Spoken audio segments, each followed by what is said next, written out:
નમસ્કાર મિત્રો, શેરબજાર ગુજરાતી યુટ્યુબ ચેનલમાં તમારા બધાનું સ્વાગત છે। મિત્રો, આજે આપણે વાત કરવાના છે એક એવી કંપની વિશે જેમાં જો તમે રોકાણ કર્યું હોય તો તરત જ ચેતી જજો અને શેરમાંથી એક્ઝિટ લઈ લેજો, કેમ કે આ કંપનીના માલિકને કોર્ટે ધરપકડ કરવાનો આદેશ કર્યો છે અને આ શેરમાં પણ 80% જેટલા તૂટી ગયા છે। તો આ શેરમાંથી તમે જેમ બને એમ એક્ઝિટ કરી લો જો તમે રોકાણ કર્યું હોય તો। આના વિશે આપણે ડિટેલમાં માહિતી જોઈએ।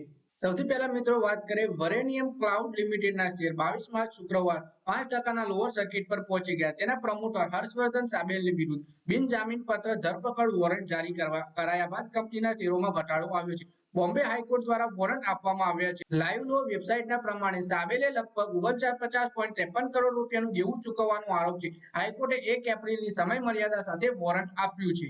વેરેનિયમ ક્લાઉડના શેરોમાં ઓક્ટોબર 2023 થી ઘટાડો જોવા મળી રહ્યો છે। તેના શેરોનું ગયા વર્ષનું ઉચ્ચતમ સ્તર 240 રૂપિયા છે, જ્યાંથી શેરમાં 80% સુધી ઘટાડો આવી ચૂક્યો છે। એટલે કે ગયા વર્ષથી જ શેરમાં આપણને ઘટાડો આવવાનું જોવા મળી ગયો હતો। લાઈવ લોનો હવાલો આપતા વેરેનિયમ ક્લાઉડે કહ્યું કે મામલો હાલ કોર્ટમાં વિચારાધીન છે અને આ સાબેલનો વ્યક્તિગત મામલો છે। કંપનીએ 21 માર્ચના રોજ એનએસઈ ને જણાવ્યું કે વેરેનિયમ ક્લાઉડ લિમિટેડ અને તેની સંપત્તિઓ સુરક્ષિત છે અને આ કાનૂની મામલે કાર્યવાહી અને પરિણામની તેના પર અસર નહીં પડે। એટલે કે આ પર્સનલી મામલો છે કંપનીના માલિકનો, કંપનીને તેની કોઈ અસર નહીં થાય, પણ છતાં પણ શેરોમાં આપણને ઘટાડો જોવા મળી રહ્યો છે। આ વચ્ચે ક્રેડિટર ચિરાગ શાહે હર્ષવર્ધન સાબેલ અને ઓગેલ ટેકનોલોજીસ લિમિટેડ પાસેથી 6% વ્યાજની સાથે મધ્યસ્થ અદાલતથી જીતેલા 44.4 લાખ ડોલરના વળતરની વસૂલાત માટે કોર્ટના હસ્તક્ષેપની માંગ કરી હતી। આ મુદ્દો સાબેલ તરફથી વિકસાવવામાં આવેલી ટેકનોલોજીમાં ચિરાગ શાહના દાવા સાથે જોડાયેલો છે।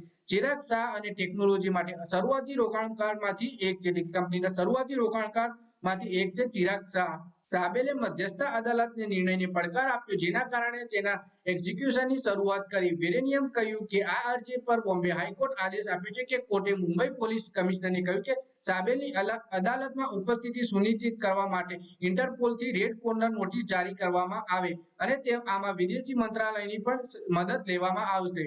હાઈકોર્ટે સાબેલના ડીમેટ ખાતાને મેનેજ કરવા અને વેરેનિયમ ક્લાઉડ લિમિટેડના તેના બિનગીરવી શેરોને જપ્ત કરવા માટે એક રિસીવર પણ નિયુક્ત કર્યો છે। આ રિસીવર સાબેલી સાથે એસીએમએલ કેપિટલ માર્કેટ્સ લિમિટેડના ડીમેટ ખાતાને પણ મેનેજ કરશે। કોર્ટે સાબેલને આગામી સૂચના આપી કે તેને બેંક કે રોકાણ ખાતા સુધી પહોંચવા અને શેરોનું ટ્રેડિંગ પર પ્રતિબંધ લગાવી દીધો છે। તો મિત્રો, આ વિડીયોમાં આપણે વાત કરી વેરેનિયમ ક્લાઉડ કંપની વિશે, જેમાં કંપનીના માલિકને કોર્ટે બિનજામીન પત્ર વોરંટ ઇસ્યુ કર્યો છે અને જેલમાં પણ તે જઈ શકે છે। તો મિત્રો, જેના કારણે શેરમાં આપણને જોરદાર ઘટાડો જોવા મળી રહ્યો છે અને જ્યારે પણ તમે શેર બજારમાં રોકાણ કરો તો ત્યારે ખાલી એટલું નહીં જોવાનું કે કંપનીમાં સતત તેજી આવી રહી છે તો રોકાણ કરી દીધું, અથવા તો કોઈના કહેવાથી રોકાણ કરી દીધું, ક્યાંક તમે ન્યૂઝ સાંભળ્યા કે પછી કોઈ વિડીયો જોયો કે ઇન્સ્ટાગ્રામમાં રીલ જોઈ, એ જોઈને તમે રોકાણ કરી દીધું કે કોઈની ટિપ્સ મળી એનાથી રોકાણ કર્યું। પણ તમારે જાતે પણ જોવાનું કે કંપની શું કરે છે, કંપનીના માલિક શું કરે છે। કંપનીના માલિકે કોઈ ખરાબ કામ કર્યું હોય અને એને જેલમાં જવાનો વારો આવે તો તેની અસર પણ સીધી કંપની ઉપર પડતી જોવા મળી શકે છે, જેના કારણે તમારું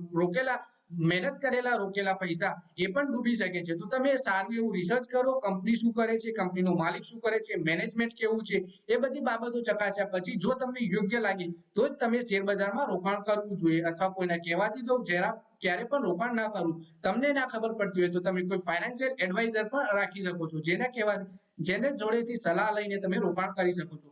તો આવી રીતે શેર બજારમાં રોકાણ કરશો તો તમે ક્યારેય લોસમાં નહીં જાઓ। તો મિત્રો, આ વિડીયોમાં બસ આટલું જ। હવે મળીએ આવનારા વિડીયોમાં, ત્યાં સુધી વિડીયોમાં લાઈક કરો, કમેન્ટ કરો અને વિડીયો પોતાના મિત્રો સાથે ફેસબુક, ઇન્સ્ટાગ્રામ, વોટ્સએપ બધી જગ્યાએ શેર કરો અને શેર બજારની આવી જ માહિતી ગુજરાતીમાં જોવા માટે તમે ચેનલને સબસ્ક્રાઇબ કરી ઘંટડી પર દબાવી દેજો।